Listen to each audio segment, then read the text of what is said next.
에베소서 2장 말씀을 가지고 여러분과 함께 우리 주 예수 그리스도의 풍성에 대하여 살펴보려고 합니다.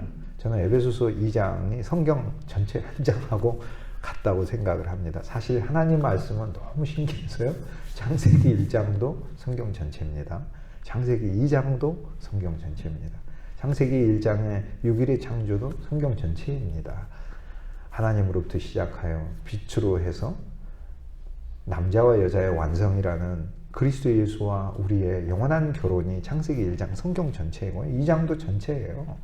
동산을 만드시기 원하고 생명나무를 두시고 선악의 나무를 두셔서 인간의 연약함과 죄됨을 밝히시고 그리고 구속하시고 생명의 강이 되시고 금과 은과 각종 진주와 보화들을 내시며 그분이 붓고자 하시는 모든 풍성을 보여주고 있거든요.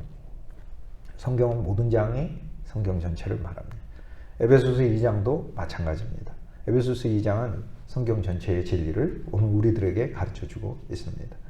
저는 오늘 에베소서 2장을 보며 에베소서 2장은 사실 제가 읽기로는 그렇게 되어 있습니다. 저는 에베소서 2장에서 우리가 그리스도를 믿기 전에 어떤 존재였는지 24가지가 나오고 있고 그리스도 예수를 믿고 나서 우리가 어떤 존재인지 24가지의 2배인 48가지가 나오고 있습니다. 48가지가 나와요.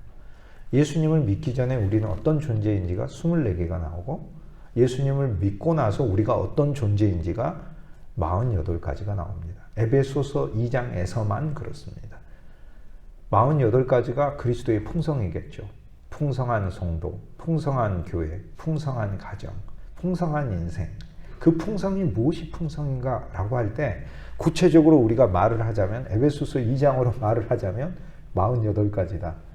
이렇게 얘기할 수 있겠습니다. 에베소서 2장에 보면 사실 뒷부분 제가 읽었는데요. 우리가 그리스도를 만나기 전에 어떤 사람이었는지가 24가지가 나오죠. 그리스도를 만나기 전에 어떤 사람이었는지 간단히 제가 24가지 말씀드릴게요. 2장 1절에 이렇게 시작하죠. 그는 허물과 죄들로 죽었던 너희를 살리셨도다. 허물과 죄들로 죽었던 너희를 살리셨도다. 허물의 사람. 여기 허물은 인생의 길에서 걸어가다가 더러운 구덩이에 빠져 있는 것을 허물이라고 성경은 부릅니다. 그리스도를 모르는 사람은 다 더러운 구덩이에 빠져 있는 것입니다. 행복해도 행복하다고 착각할 뿐이지 구덩이에 빠져 있는 것입니다. 그게 허물의 뜻이에요. 구덩이에 빠져 있는 사람. 근데 여러분 얼마나 감사해요. 주 예수를 믿어 우리가 구덩이에 빠진 사람이 아니잖아요. 첫째, 그리스도 없이 너희는 구덩이에 빠진 사람.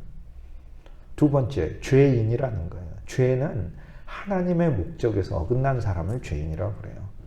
하나님이 본래 원하시는 목적이 뭐겠어요? 하나님을 믿는 게 목적이고 하나님을 예배하는 게 목적이고 하나님을 경배하는 게 목적이에요. 그래서 허물과 죄는 약간 차원이 다릅니다. 허물은 우리가 일상에서 나의 부정한 모습을 가리킨다면 죄란 본질적으로는 하나님을 향해 나의 교만과 불신을 가리키는 말이 죄입니다. 그러므로 우리는 허물의 사람, 구덩이에 빠진 사람, 죄인이죠. 그게 우리 아니었습니까? 그런데 그것만 있는 게 아니라 죽은이라고 얘기하지 않습니까? 죽은 사람이었습니다. 우린 죽은 사람이었어요. 그리스도의 십자가에서만 죽은 게 아니라 그 전에 우린 죽은 사람이에요. 그러니까 죽은 사람을 그리스도가 십자가에서 죽이셨어요. 근데 죽은 사람을 왜 십자가에서 죽이셨을까? 죽은 사람 속에 있는 죽음을 십자가에서 죽이시려고 십자가에서 죽이신 거예요. 그래서 십자가에선 죽음이 죽은 겁니다. 죽은 우리가 죽은 거예요. 그게 십자가의 비밀이에요. 그래서 우리는 세 번째 죽은 사람이에요. 그리스도를 알기 전에 우린 죽었던 사람들이었어요. 이미 하나님 앞에서 사망을 가지고 사는 사람이라 그래서 웨딩 마치를 울리고 행복한 결혼을 해도 가정은 곧 사망으로 가게 되어 있습니다. 나 혼자 살려고 해도 내 마음은 사망으로 가게 되어 있습니다. 나 혼자 무언가 애써도 사망으로 가게 되어 있습니다. 우리 자녀들도 마찬가지입니다. 그리스도 없이는 그냥 사망으로 가게 되어 있습니다. 그러나 감사한 것은 그들이 그리스도를 붙드는 게 한계가 있으니까 예수님께서 그들을 붙드시지 않습니까? 얼마나 감사한지 모릅니다. 세 번째 죽었던 사람이죠. 2장 2절에 보면 그때 너희는 그 가운데서 행하며 이 세상 풍조를 따르고 세상이에요. 우린 세상 자체고요. 즉 하나님의 왕국에 속하지 않은 사람이란 말이에요. 5번째, 공중의 권세 잡은 자를 따랐다. 사탄의 하수인이었어요. 사탄의 하수인이었고 6번째, 불순종의 아들들 가운데 불순종의 아들들이었어요. 오늘 우리는 불순종의 아들들이 된 겁니다. 원래 첫 번째 불순종의 아들인 사탄과 함께 그들을 따랐다가 불순종의 아들이 되었고 이게 6번째 우리 그리스도 바깥에서의 신분이고 7번째 역사하는 영이라는 말이에요. 여기서 역사한다는 말은 따르고 함께했고 역사한다고 얘기를 하잖아요. 그러니까 우리가 사탄에 끌려다닌 것만 아시잖아요. 우리가 사탄에 끌려다녔고 우리가 사탄에 정복당한 것만 알고 있는데 오늘 에베소서 2장 2절에 보면 끌려다녔을 뿐만 아니라 사탄을 위해서 여기서 역사한다는 게 근무하는 걸 가리켜요. 근무하시잖아요. 직장에서. 사탄을 위해 근무하게 됐어요. 나중에. 왜? 그냥 사탄의 사람이 돼버렸으니까. 그래서 이것이 사탄을 위해 봉사하는 사람. 7번째, 어둠의 영의 사람이다. 어둠의 영을 가지고 일하는 사람이 되었다라는 게 7번째. 8번째, 2장 3절에 육체의 욕심을 따라 육체. 우리는 그냥 고기 덩어리였어요. 하나님은 우리를 만드셨을 때 육체만이 아니잖아요. 그 코에 생기를 부으사 사람을 만들었어요. 그래서 사람의 본질이 무엇이었겠어요? 흙입니까? 먼지입니까? 아는 하나님의 생명의 기운입니까? 생명의 기운이 우리 본질이잖아요. 그러나 육체가 돼버렸어요. 그리고 9번째, 욕심을 따라 지내며 내 몸 안에 죄가 들어와서 욕심을 만들고 우리는 모든 방향에 대하여 부리고 사는 사람이 되었다는 것입니다. 참 이것은 스스로 벗어날 수가 없는 것 같아요. 없어요. 어떤 일을 한다고 하면서도 욕심이 있고 선한 일을 한다고 하면서도 욕심이 있어요. 좋은 일을 할 때도 욕심이 있어요. 그리스도의 생명만이 우리의 욕심을 잡을 수 있고 주 예수의 사랑이 우리 안에서 역사할 때 우리는 욕심을 사랑으로 바꾸어서 다른 사람에게 나타날 수 있습니다. 어쨌든 8번째 우리는 육체이고 9번째 우리는 욕심의 사람이고 10번째 마음에 원하는 것을 하며 라고 이야기하며 욕심은 충동적으로 우리 몸에서 나오는 거라면 마음은 내 안에 있는 사고와 감정과 의지를 가지고 사는 사람, 혼의 사람을 가리켜요. 자기 고집의 사람, 자기 관념의 사람, 자기가 가지고는 자기 개념의 사람을 이야기를 합니다. 자기의의 사람인 것이죠. 그것이 바로 우리 본질이었죠. 10번째 혼의 사람이었고 다른 이들과 같이 본질상 진노의 자녀였더니 11번째 진노의 자녀였습니다. 그러니까 우리가 그렇게 사는 상태만이 아니라 그런 상태에 대하여 하나님은 어떻게 보고 계시냐? 진노의 대상인 거예요. 아니 사람이 사망에 있는 것도 심각한데 진노의 대상인 건 더 심각한 것이죠. 여러분 사람이 죽은 것과 하나님 앞에서 사망한 사람, 그래서 가는 곳마다 사망을 전하는 사람, 가는 곳마다 생명을 전하고 소망을 전하고 그리스도의 복음을 전하는 게 아니라 사망을 전하는 사람, 정말 심각하죠. 가정 안에서도 어머니와 아버지가 자녀에게 사망을 전하고 직장에서도 그리스도인이 사망을 전해서는 아니 되는 것이죠. 우리 안에 내적인 생명이 나와요. 사망의 모습이 나와도 사망을 생명으로 바꿀 수 있는 우리 안에 놀라운 생명이 그리스도의 복음을 통하여 여러분 안에 넘치시길 주님의 이름으로 축복합니다. 근데 우리가 사망한 것이 우리 입장에서는 제일 심각한 일인데 그거보다 더 심각한 일이 뭐가 있겠어요? 우리가 사망해버리고 우리가 사망한 것보다 더 심각한 일은 우리가 사망을 전파하는 겁니다. 내가 사망한 건 내가 사망한 건데 내가 사망을 전파한 것은 사망을 위해 봉사하는 사람이 된 건 더 심각해요. 근데 그보다 더 심각한 게 뭡니까? 하나님의 진노의 자녀가 된 게 더 심각한 거 아닙니까? 사실 어떤 인간이 사망을 전파하고 다니든 말든 계속 사망만 전파하고 다니면 어차피 그 인생이 버린 인생이니까 그렇다고 치죠. 그러나 그 인생에 대하여 하나님이 난 너 내버려 둬버려. 이게 아니라 진노. 하나님이 진노하시면 그건 더 무서운 거죠. 진노의 자녀. 이게 11번째입니다.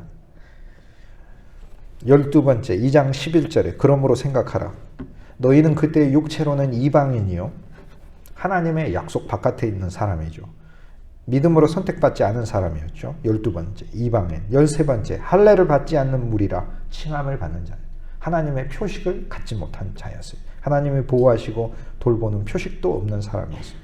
14번째, 그때 너희는, 여기서 그때는 카이로스, 시간을 가리켜요. 시간의 사람이에요. 시간의 사람이니까 다 한계를 가지고 사시는 거고 끝나는 겁니다. 그러나 우리 안 끝나요. 예수님이 요한복음 11장에 뭐라고 말씀하셨어요? 11장 26절 말씀에 나를 믿는 자는 죽어도 살겠고 나는 부활이요 생명이니 나를 믿는 자는 죽어도 살겠고 살아서 나를 믿는 자는 영원히 죽지 아니하리라. 이게 신비예요. 복음의 신비. 무슨 얘기냐 여러분. 육신이 죽는 것 같은 뭐 죽음이 아니에요. 그리스도인에게는 죽음이 없어요. 영원한 생명을 가져서 육신이 소멸되는 것이지 또 새 육신을 주시고 하나님의 영원 세계 안으로 우리는 건너가는 겁니다. 바닷속에 있던 물고기가 바다 바깥으로 나오면 죽는 거잖아요. 그러나 우리는 바다와 같은 세상 안에 살다가 바다 바깥으로 나올 때 죽는 것이 아니라 영원한 생명을 주셨기 때문에 우리는 바다를 보면서 바다를 진짜 볼 수 있는 거죠.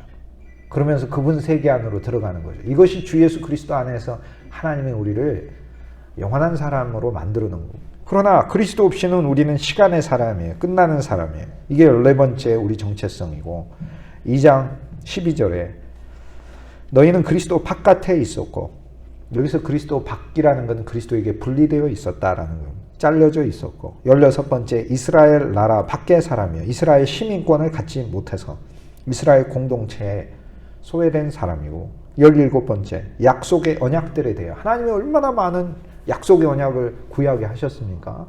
여러분 약속의 언약들이 얼마나 많은지 몰라요. 창세기 6장부터 범죄한 인간에 대하여 하나님께서 언약을 막 주시잖아요. 방주를 짓고 방주에 들어오면 결코 망하지 아니할 그 약속의 언약을 세우셨잖아요.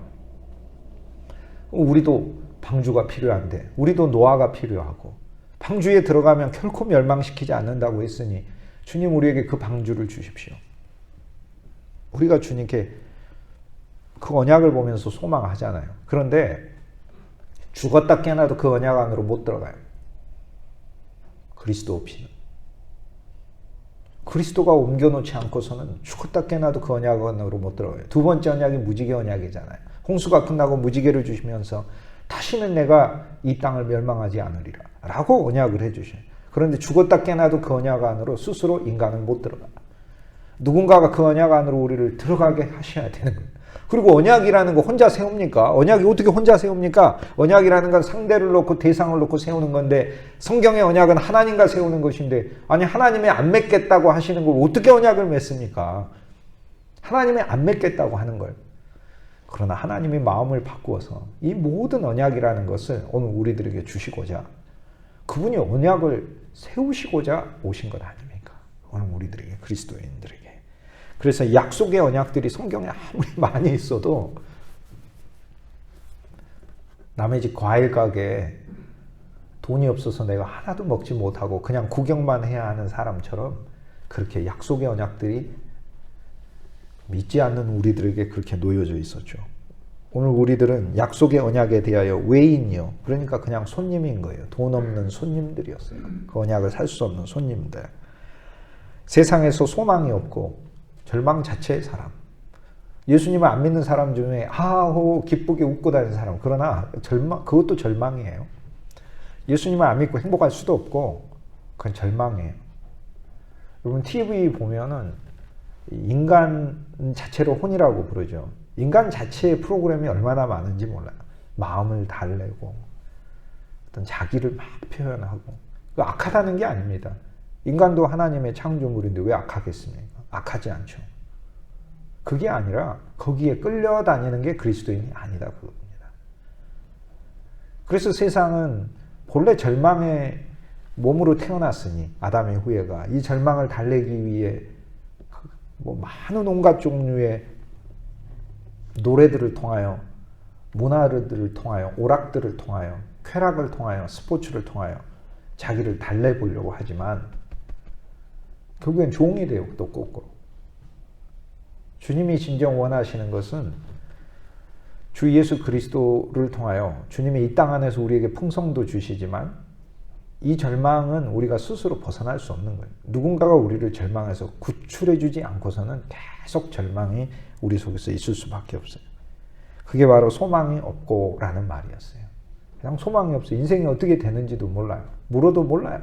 누구한테 물어보면 알겠어요. 소크라테스한테 물어보면 압니까? 플라톤한테 물어보면 압니까? 몰라요. 아무도 몰라요. 그리스도 외에는 몰라요. 우리는 우리 운명을 알잖아요. 2장 맨 마지막에 있어요. 하나님의 초소, 하나님의 집이 된대요. 하나님은 우리 안에 충만하고 우리도 하나님 안에 충만한대요. 우리도 집이 돼서 하나님이 우리 안에 충만하시고 하나님이 우리의 집이 돼서 우리가 하나님 안에 충만한대요. 그게 우리의 마지막이에요.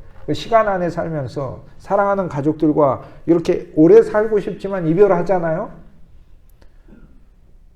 죽음으로 보내기도 하고 물리적으로 환경적으로 떨어지고 얼마나 마음이 아프세요. 그렇잖아요. 그러나 모든 것이 다 합쳐지는 한 장소가 있다는 거예요. 우리는 모든 것이 다 합쳐지는 한 장소. 하나님이라는 그 한 장소가 우리의 마지막 운명의 장소.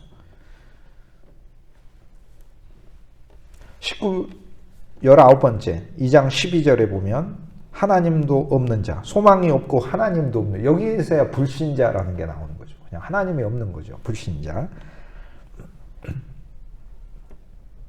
20번째 2장 14절에 그는 우리 화평이신지라 둘로 하나를 만드사. 우리는 항상 쪼개져 있었어요.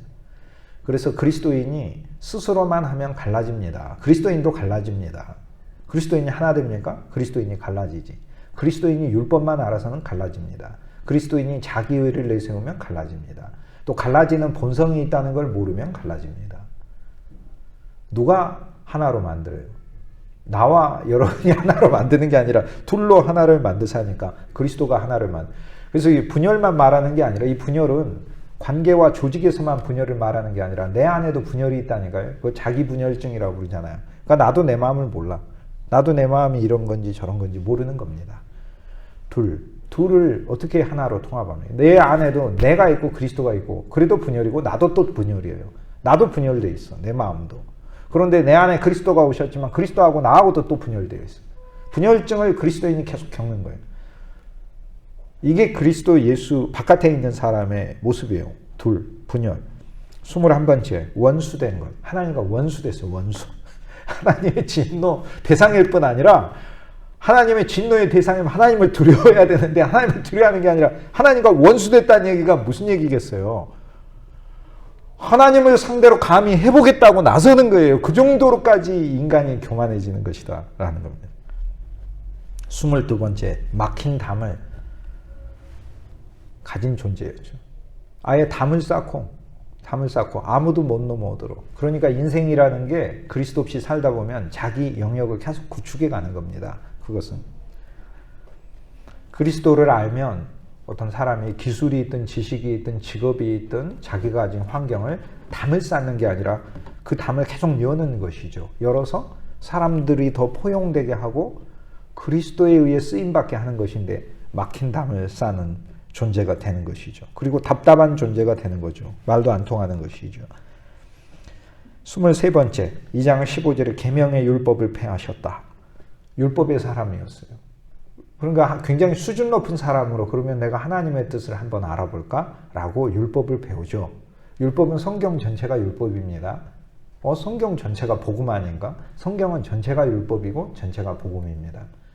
그런데 성경을 복음으로 듣는다는 것은 성경을 그리스도의 생명이 주 예수 그리스도가 생명 되신 그리스도가 이 성경을 우리 안에 이룬다고 우리가 성경을 볼 때 성경이 복음이 되고 성경을 전부 다 내 힘으로 다 이뤄보겠다고 하면 성경이 율법이 되는 거죠. 그 성경은 율법이면서 복음인 것입니다. 바리새인들에게 성경은 복음일까요?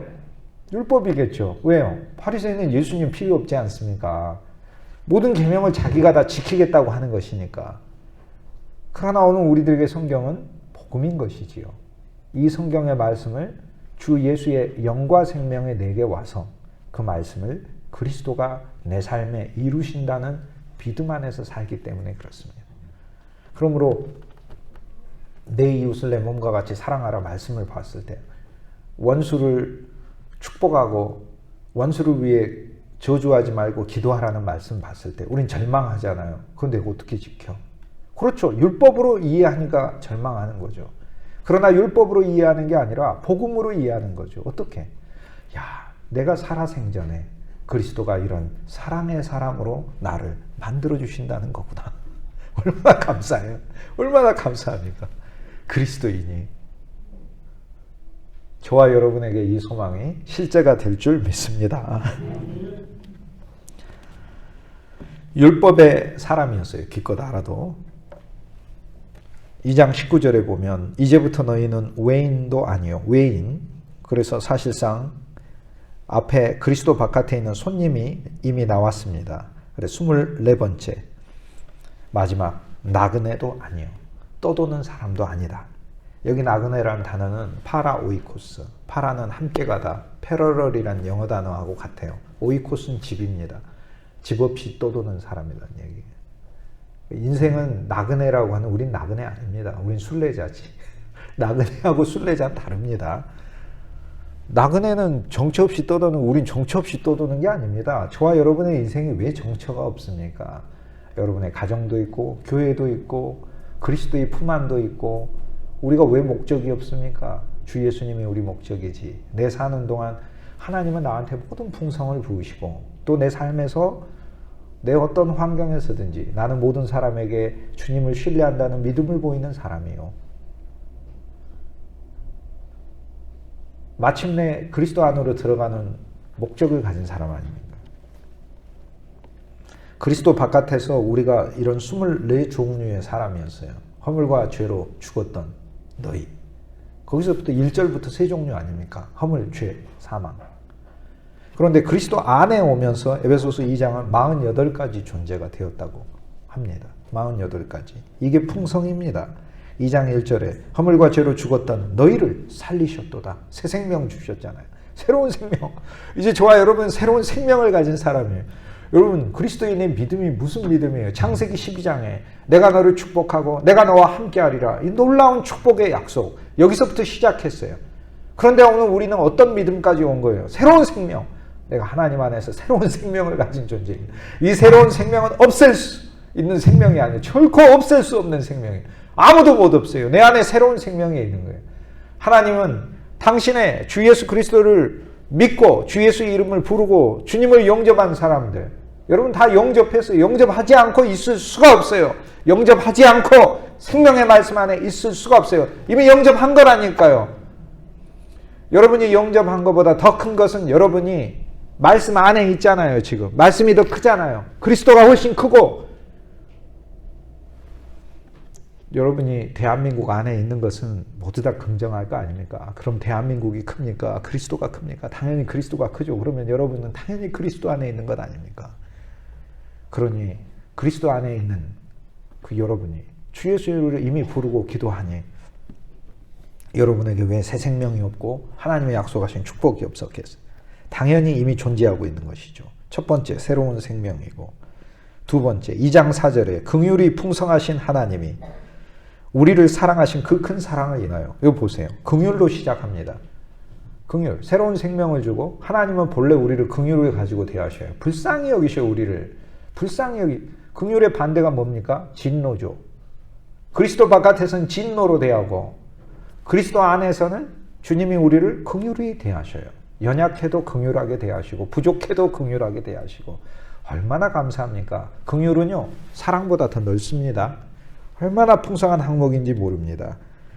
두 번째 긍휼의 사람, 풍성하신 사람, 기왕에 긍휼을 주시는데 인색한 분이 아니셔요. 풍성하셔요. 그리고 모든 것에 풍성하신 분이세요. 하나님이 어찌 약하고 작게 우리를 축복하시겠어요? 내 입을 크게 열라 말씀하셨던 주님의 말씀을 신뢰하며 저와 여러분의 삶을 하나님의 진실로 무한히 풍성하게 부으실 줄 믿습니다.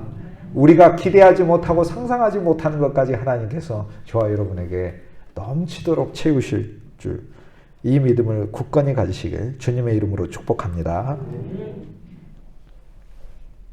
풍성, 세 번째. 네 번째, 우리를 사랑하신 그 사랑을 인하여. 여기서 사랑은 긍휼하고 또 다른 겁니다. 긍휼은 불쌍히 여기는 거고, 사랑은 관계를 가지고 본격적으로 그분이 품기 시작하신 것을 사랑이라고 그래요. 그럼 우린 사랑의 사람이에요. 긍휼의 사람이며 사랑의 사람이에요. 풍성의 사람이고, 2장 5절에 허물로 죽은 우리를 장사된 사람이에요. 그리스도 안에서 이미 장사됐어요. 옛것은 그리스도와 함께 묻혔습니다. 날마다 그리스도인은 주님 안에서 내가 새 존재임을 믿음으로 고백하고 사는 거예요. 이전에 괴로움도 있으실 테고, 슬픔도 있으실 테고, 고통도 있으실 테고, 죄도 있으시고, 허물도 있겠지만 그리스도와 함께 못 박혔다는 생각을 하시고 장사되었어요. 못 박혔고 장사됐어요. 그러니 다시 여러분이 그리스도의 무덤을 파내려고 하지 마시고, 거기 묻혀 있으니까 매일매일 삭개오처럼 새 일을 그리스도 앞에 고백하시길, 새로운 사랑을 고백하시는, 그것이 바로 그리스도인의 오늘 우리들의 불신의 악행의 죄값을 갚는 거예요. 사랑의 사람으로 일생 동안 사시길 주님의 이름으로 축복합니다. 6번째, 그리스도와 함께 살리셨고, 그리스도와 함께는 그리스도와 연합한 사람이고요. 7번째, 살리셨고 여기는 부활한 사람을 말합니다. 새 생명을 가졌고 부활을 했고요. 너희는 은혜로, 이제 하나님의 은혜로 부으시는 사람이에요. 은혜라는 말은 사랑과 또 틀려요. 사랑 관계라면 은혜라는 것은 진짜 주님이 거저 주시는 걸 가르쳐요. 인생 살면서 이제 그리스도 예수 안에서 하나님이 거저 주시는 게 우리가 그리스도 안으로 들어오면서 더 엄청납니다. 그리스도 바깥에서도 은혜로 주시는 게 많잖아요. 태양빛도 은혜로 주시죠. 비도 은혜로 주시죠. 공기도 은혜로 주시죠. 가족도 은혜로 주시죠. 직업도 은혜로 주시죠. 그리스도 안으로 들어오면 그 은혜의 폭은 무궁해져요. 은혜가 무궁하시로다. 그래서 여러분 속에 주 예수 그리스도를 더 누리고 알아가는 신앙과 그러한 믿음의 공동체가 된 것은 정말 놀라운 축복이 아닐 수가 없어요. 왜 그렇습니까? 일반적으로 받는 하나님의 은혜의 정도가 아니고 정말 하나님의 은혜가 무엇인지 삶 속에서 계속해서 부으시는 거. 그 은혜는요, 내가 계획하지 않아도 막 붓습니다. 그게 은혜입니다. 달라고 하지 않아도 막 주시는 게 그게 은혜입니다. 얼마나 놀라운지 모릅니다. 그러한 은혜의 삶이 되었음을 믿음을 통해서 내가 이것을 체험하고 내 삶 속에 하나님께서 실제로 이루시는 것을 경험할 수 있기 때문에, 그리고 믿음이 약해도 하나님은 또 은혜로 대하셔요. 그렇기 때문에 어찌되었거나 하나님이 정말 우리를 은혜롭게 대하시고 은혜 자체로 부으신다는 사실을 확신하시길 주님의 이름으로 기원합니다. 우리는 은혜의 사람이죠. 그 다음 9번째, 구원을 받은 것이라. 구원받은 사람이에요. 이미 그리스도의 영원한 구원에 들어와 있는 사람이에요. 이건 뭐 더 이상 할 얘기도 없는 얘기예요. 2장 6절에 또 함께 일으키사. 여기서는 새 생명과 부활뿐만 아니라 여기서 일으켰다는 것은 다시 원상태 신분으로 회복하신 것을 말씀해요. 예수님은 제자들을 다시 회복하시잖아요. 십자가가 끝나고 나서 부끄러워서 다 도망가 버리고 실패했던 제자들을 회복하시잖아요. 일으키사. 이것이 바로 그 뜻입니다. 여러분, 우리 그리스도인은 이 일으키시는 복음이 우리에게 언제나 역사하는 거예요. 직장에서 넘어졌습니까? 가정의 일로 넘어졌습니까? 인간관계에서 넘어졌습니까? 질병과 고통으로 넘어졌습니까? 우리는 그리스도 안에서 이미 그런 인생이 된 거예요. 어떤 인생? 하나님께서 일으키시는 인생이 된 줄 믿습니다. 하나님께서 반드시 일으키십니다. 그 믿음으로 지켜보십시오. 하나님은 모든 환경에서 일으키십니다. 그러니 얼마나 감사한지 모릅니다. 저와 여러분에 있는 우리의 믿음의 지체들과 우리의 가족들과 오늘 우리 인생도 우리가 넘어졌을 때 그 바울이 고린도후서 4장에 고백하지 않습니까? 4장 7절에 질그릇 같은 우리가 보배이신 그리스도를 가졌으니 우리가 사방으로 우겨쌈을 당해도 답답하지 아니하고 우리가 넘어져도 망하지 아니한다 얘기하잖아요. 왜? 하나님이 일으키시니까. 일으키시는 존재가 됐다. 11번째, 하늘에 앉히시니 승천의 존재예요. 여러분, 땅에 살지만 그러나 실제 땅보다 더 비교할 수 없는 차원인 하늘 위에 오늘 우리들이 있는 거예요. 이게 성경이 말하는 거예요. 여러분, 가정도 하늘이요, 인생도 하늘이에요. 땅이라고 하지 마세요. 하늘이에요. 교회가 땅이라고 하지 마세요. 하늘이에요. 여러분 인생도 하늘이에요. 여러분 자녀도 하늘에 있는 거예요. 이게 주님이 일으키신 거예요. 하늘에 앉히셨다고 했잖아요. 앉힌 건 뭘 가리키겠어요? 우리가 하늘에 보좌가 있으면 우리가 흔히 생각할 때 종교적 관념으로 하나님 아버지가 가운데 계시고 예수 그리스도는 그 옆에 있고 우리는 그 앞에서 막 이러고 있을 걸로 생각하잖아요. 전혀 안 그래요. 여기 앉히다가 보좌에 앉히는 걸 얘기를 해요. 아, 하나님의 나라에 아버지의 품 안에 마지막 최종 종착지 우리가 갔는데 어떻게 하신다는 거예요, 우리를. 우리를 거기 보좌에 앉히셨대요. 예수님이 보좌 오른편에 앉았다는 게 무슨 얘기인 줄 압니까? 이렇게 가운데 있으면 오른쪽에 앉았다는 의미가 아닙니다. 의자가 길어요. 그래서 한 의자에 앉는 거예요. 한 의자에 앉는데 아버지와 아들이 같이 앉는데 오른쪽이 더 높은 자리예요. 아버지가 아들을 더 높은 자리에 앉혔다 그 얘기입니다. 모든 권세, 모든 능력, 모든 영광을 아들한테 다 주면서 아버지도 아들에게 오기로 정하셨어요. 아버지가 아들 안에서 우리를 만나기로 약속하셨고 아들 안에 다 있기로 정하셨어요. 왜? 우리가 아들에게 다 연합되기로 성경에서 정해놨기 때문에. 그리고 우리는 아들에게 가고 아버지도 아들에게 가고 그래서 아버지와 우리가 아들 안에서 만나는 것이죠. 그런데 그 보좌에 우리도 앉히셨대요. 우리도. 왜? 앉을 수밖에 없지 않습니까? 예수님의 오른쪽에 앉으면 우리도 오른쪽에 앉지. 그리스도와 예수가 그분과 우리가 연합되었는데 우리가 어떻게 따로 앉을 수 있어요? 그게 오늘 우리 위치예요. 여기서 앉히신 이는 권세를 가진 그리스도인을 가리켜요. 저와 여러분의 삶에 사탄이 우리를 저주와 실패의 인생으로 몰고 가려고 할 수가 없음을 깨달으시길. 이미 그리스도 예수 안에서 모든 것을 이기는 능력과 권세가 저와 여러분에게 주어졌음을 신뢰하시고 확신하시고 체험하시길 주님의 이름으로 축복합니다. 12번째 그게 앉히심입니다. 13번째 자비하심으로 자비하시고요. 14번째 은혜의 지극히 풍성함을 여러 세대 하나님께서 우리만이 아니라 아브라함과 이삭과 야곱의 하나님에 대해 이렇게 말씀하시면서 대를 이어서 계속해서 축복하시는 하나님임을 가리켜요. 얼마나 감사합니까? 여러분이 이 세상을 떠날 때 자녀들을 보면서 저들의 인생이 어떻게 될까 염려되지 않습니까? 그러나 여기 말씀이 있지 않습니까? 여러 세대의 하나님의 은혜를 나타내신다고. 얼마나 감사해요. 그리고 내가 눈 감고 세상을 떠날 때도 하나님께 맡기고 떠날 수 있으니 얼마나 감사합니까? 저들은 또 저들의 인생을 하나님의 은혜로 살아가겠구나. 그러니 잠시 세상에 내가 살다가 날이 저물어 오라 하시면 영광 중에 내가 나아가는 거예요. 여러 세대. 나만이 아니라 여러 세대 하나님이 축복하는 인생이 된 거예요. 처음 주 예수를 믿을 때 내가 구원받은 줄 알았는데 사도행전 17장에 보니까 빌립보 감옥의 간수에게 바울이 주 예수를 믿으라. 그리하면 너와 내 집이 구원을 얻으리라 해서 와 나와 내 집인 줄 알았어요. 그랬더니 나와 내 집만이 아니에요. 아브라함과 이삭과 야곱의 하나님이라고 이야기하시면서 대를 이어서 축복하시는 하나님이라고 얘기를 하는 거예요.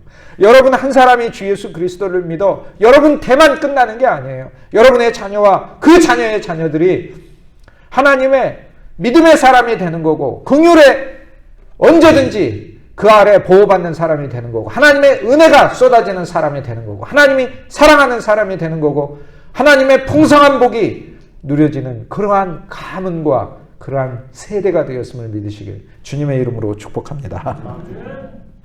얼마나 감사합니까? 여러 세대에 계속해서 축복을 받는 사람. 나타내려 하심이라 증거의 사람. 그래서 분명히 보여지는 사람이라는 거예요. 그래서 분명히 보여집니다. 왜 제가 자신 있게 얘기하겠습니까? 자신이 아니죠. 확신 있게 왜 얘기할까요? 여러분이 그렇다고. 여러분을 믿어서 그럴까요? 여러분은 어떻게 믿습니까? 아무도 안 믿습니다. 저는 세상에. 저는 사람을 믿는 게 아니라 여러분을 사랑하시는 하나님의 약속을 믿기 때문에 제가 그렇게 얘기하는 거죠. 하나님이 여러분을 세상에 냈는데 왜 여러분에게 축복을 안 주시겠어요? 당연히 주시지. 왜 하나님께서 여러분을 풍성히 대하지 않으시겠어요? 당연히 그렇게 하시지. 그 하나님의 언약을 믿고 제가 말씀드리는 거죠. 증거 반드시 나타날 겁니다. 감춰져 있지 않아요. 여러분의 하나님이 얼마나 여러분을 사랑하시는가를 여러분의 인생을 통해 하나님은 반드시 드러낼 줄 믿습니다. 하나님은 반드시 나타낼 것입니다. 16번째 믿음으로 말미암아 믿음의 사람이고 17번째 하나님의 선물이라 너희 것이 아니요 하나님의 선물이라. 하나님의 선물이 계속 옵니다. 계속 옵니다. 구원만 선물이 아닙니다. 아예 선물의 인생으로 우리가 접어들었다라는 말씀을 우리에게 보여줍니다. 18번째 2장 9절에 행위에서 난 것이 아니니 행위가 없는 사람이요 자랑할 것이 없는 사람입니다. 우리가 무엇인가 죽게 했다 하더라도 자랑할 수 없습니다. 우리는 주님이 하셨기 때문입니다. 19번째 2장 9절에 나오는 자랑하지 못하게 하는 사람이라. 자랑할 것 없는 사람. 18번째는 행위가 없는 사람. 19번째는 자랑할 것이 없는 사람. 20번째 우리는 그가 만드신 바라 새로운 새 창조의 사람. 21번째 그리스도 예수 안에 위치된 사람. 22번째 선한 일을 위하여 지으심을 받은 자라. 우리는 이미 선한 목적이 우리에게 주어진 사람이에요. 그리고 선한 사람이에요. 선이신 그리스도를 가졌기 때문에.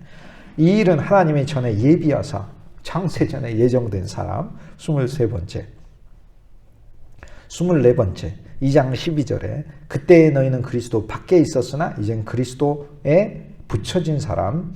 25번째 이스라엘 공동체에 밖에 있었으나 이제는 이스라엘 공동체에 포함된 사람.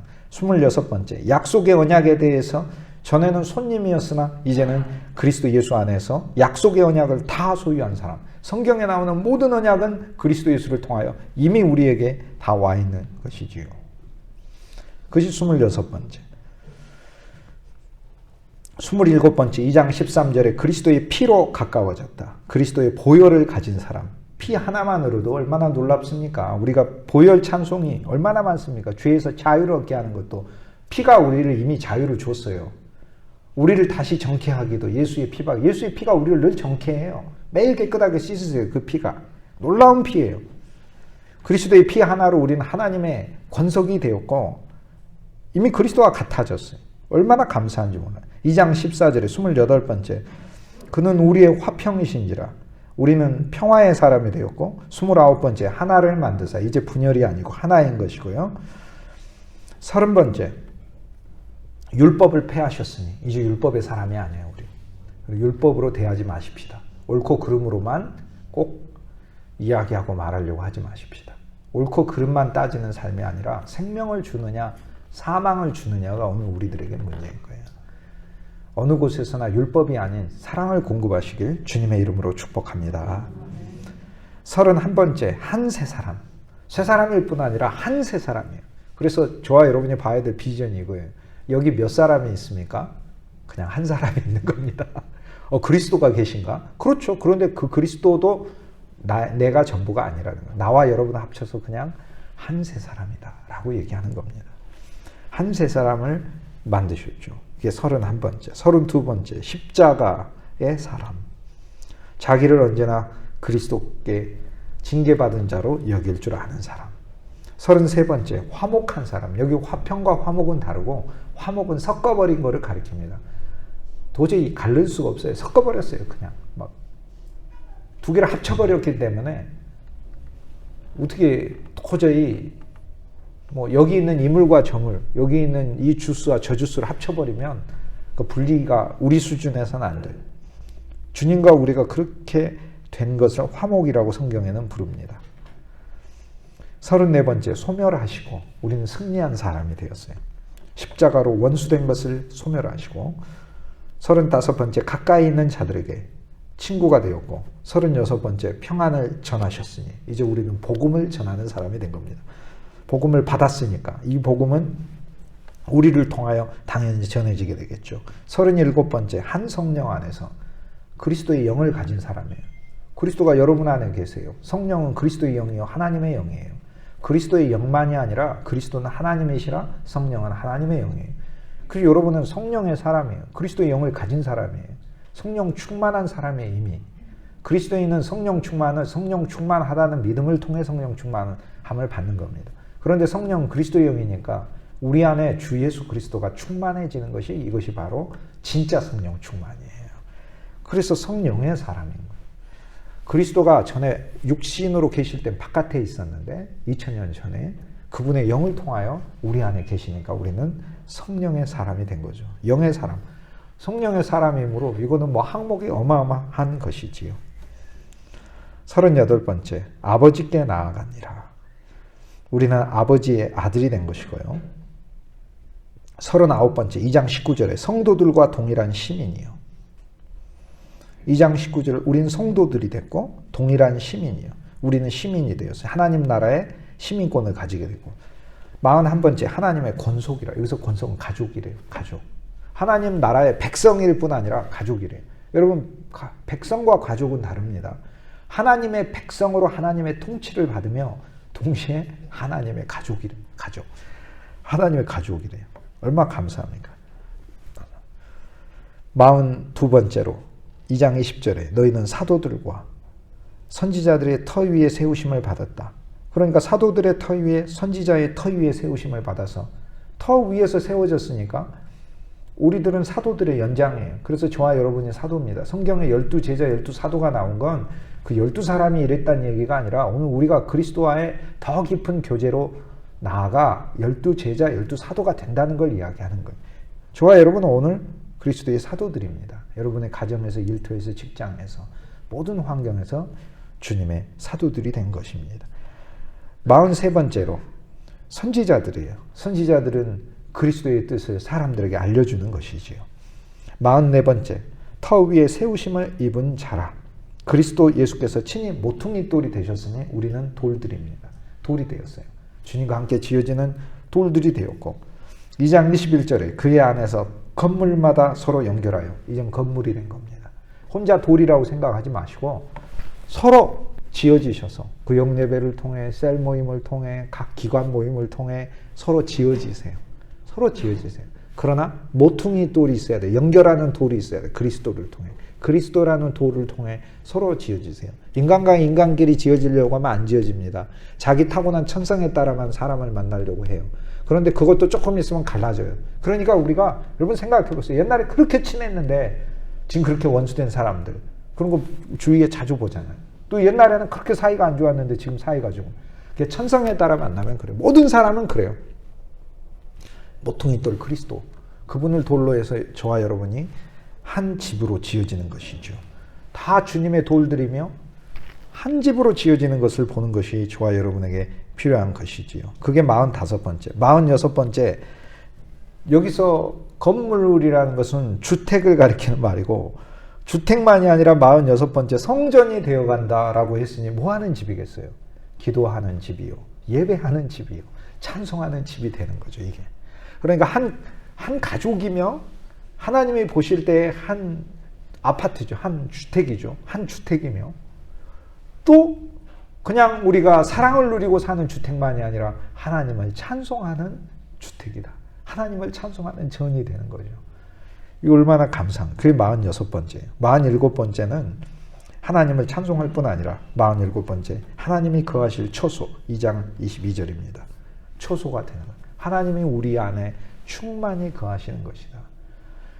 사실 47번째, 바로 이것이 성경의 가장 높은 진리인 것입니다. 이것이 바로 요한계시록 21장에 나온 하늘에서 새 예루살렘이 내려오는데, 그 새 예루살렘이 하나님의 초소, 바로 우리들이며 하나님의 초소인 거죠. 우리는 뭐가 됩니까? 하나님이 거하는 집이 되는 거예요. 여기 초소라는 이야기, 하나님이 안 떠나시고 영원히 하나님이 우리 속에 계시는 걸 가리켜요. 얼마 감사합니까? 우리의 마지막 최종은 다 우리가 하나님의 품 안에서 이렇게 하나 되는 것이죠. 마지막 48번째, 그리스도 예수 안에서 함께 지어져 가느니라. 시간 세계 안에서 그리스도 예수 안에서, 그리스도 예수로 다 지어져 가는 것. 그냥 그리스도 예수가 전부인 것이니라. 이게 에베소서 2장에 나오는 그리스도 안에서 우리가 얻은 48가지 항목인 것입니다. 얼마나 감사하고 놀랍습니까? 여러분, 그러므로 생명의 그리스도인들이, 여러분들이 그냥 그리스도인이 되었습니까?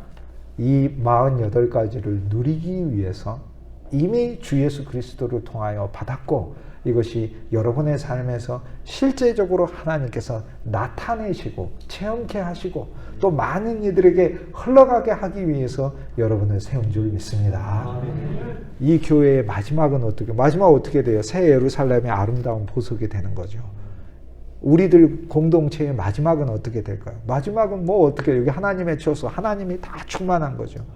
하나님은 영이니까 영의 충만이에요. 영은 만물을 초월하고 만물을 창조시키는 본질이니까 우리는 하나님의 본질로 돌아가는 거죠. 하나님은 사랑이니까 우리는 사랑의 충만이 되겠죠. 사랑의 집이 되겠죠. 하나님은 생명이니까 우리는 생명의 충만이요 생명의 집이 되겠죠. 하나님은 은혜이시니까 우리는 은혜의 집이 되고 은혜의 충만이 되겠죠. 그게 우리 결론이다, 그 얘기를 하는 거예요. 그리고 그리스도와 함께 지어져 간다라고 이야기하며 결국에는 그 그리스도가 우리의 마지막 최종 모습이라고 얘기를 합니다. 우린 그리스도 안에 다 담길 거고 그리스도가 우리 안에 다 담겨서 그분하고 우리하고 섞여가지고 이게 우리 인생의 마지막입니다. 이거 외에는 우리 인생의 고민과 고난에서 벗어날 답이 없습니다. 여러분 사랑하는 가족들 이별하실 거 아닙니까? 이 땅을 살다가 언제 다시 만나죠? 천국에서. 그렇죠. 그런데 천국에서 그냥 어떻게 만날까? 그냥 만나는 게 아니에요. 영원히 하나 되어 있다는 거예요. 얼마나 감사합니까? 영원히 하나 되어 있는 내 사랑하는 가족만 하나 되어 있는 게 아니라 여러분도 우리가 서로 영원히 하나 되어 있다는 거예요. 영원히 하나 되어 있는 우리만 하나 되어 있는 게 아니라 영원하신 하나님과 우리가 하나 되어 있다는 것입니다. 얼마나 감사합니까? 이것이 우리의 마지막입니다. 오늘 저와 여러분은 인생의 향방을 모르고 가는 사람이 아니라 우리의 마지막을 아는 사람입니다. 시간 안에서 하나님은 우리를 살게 하시고 세상 안에서 살게 하셨지만 육체 안에서 또 살게 하셔서 육체와 세상과 시간이라는 이 한계 속에서 우리가 살지만 그러나 주님은 이 48가지 항목을 이 땅 안에서 누릴 수 있게 해놓으셨어요. 하나님의 말씀을 통하여 여러분 속에 믿음이 더 성장하시며 그 믿음은 이 48가지가 누려지는 믿음이다. 48가지가 바로 풍성한 성도, 풍성한 교회, 풍성한 생활의 풍성인 것입니다. 얼마나 감사합니까?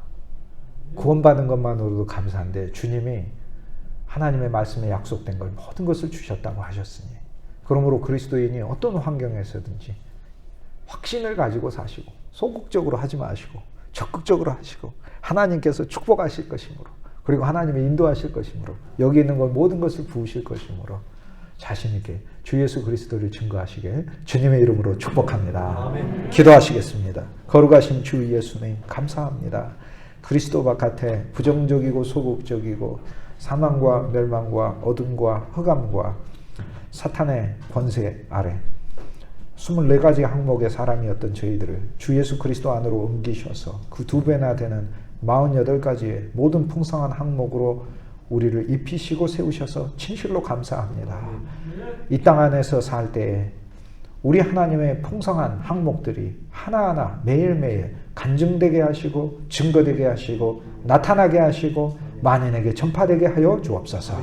귀한 사랑하는 성도들의 삶을 축복하셔서 하나님이 부으시는 모든 만복과 그리고 우리들을 한 몸으로 만드시며 하나님의 충만으로 만드시고 그리스도의 모든 좋은 것을 부으시는 그분의 실체로 만드시는 이 귀한 복음에 저희들의 온 인생이 주님에 의해서 쓰여지게 하여 주시고 또 주 예수 그리스도의 아름다운 새 예루살렘으로 지어지는 이 일에 우리들의 비전이 더욱더 선명해질 수 있게 하여 주옵소서. 주 예수 그리스도 귀하신 이름으로 감사하고 축복하고 기도합니다. 아멘.